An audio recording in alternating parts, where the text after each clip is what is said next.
What is presented here is based on authentic narrations and established reports from reliable sources, including the Quran and its classical explanations. The account of the people of the Sabbath is mentioned in the Quran in Surah Al-A'raf, verses 163 to 166, and also in Surah Al-Baqarah, verse 65. No exaggeration has been added, and no details have been included without basis in transmitted accounts. If this approach resonates with you, subscribe for more accounts presented in the same style.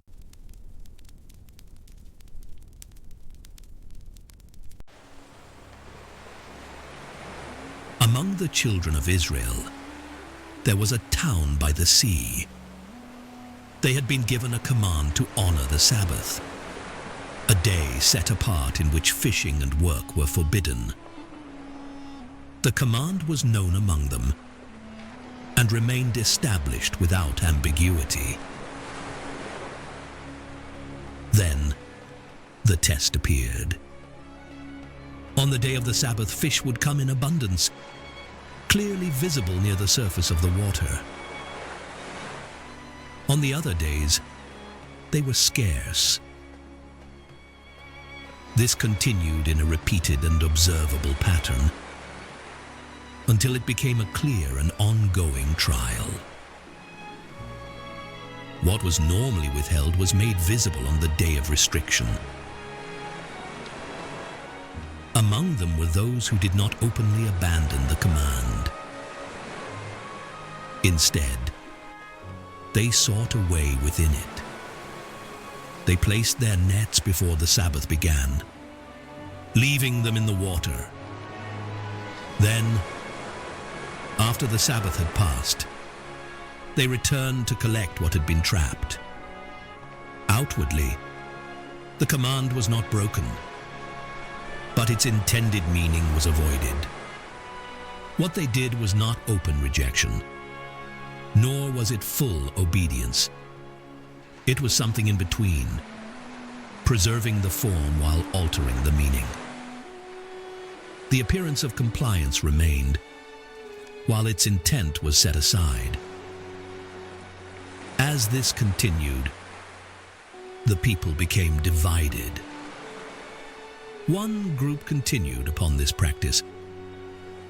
Another group spoke against it, warning them and reminding them of what had been commanded. A third group remained silent, neither participating nor intervening. Those who warned were questioned. Why advise a people who would face punishment?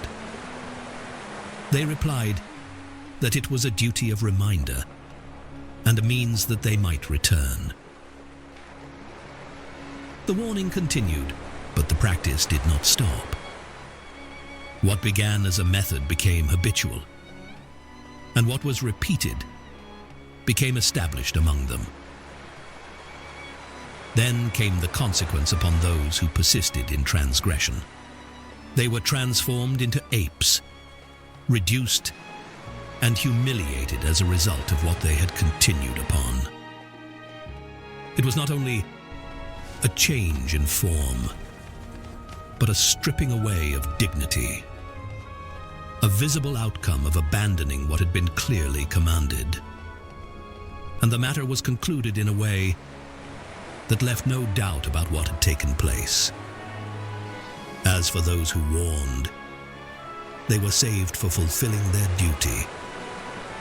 And as for those who remained silent, their matter is mentioned with difference in narration.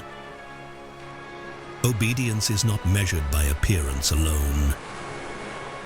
When the form remains, but the meaning is abandoned, what remains is no longer obedience, but something else entirely.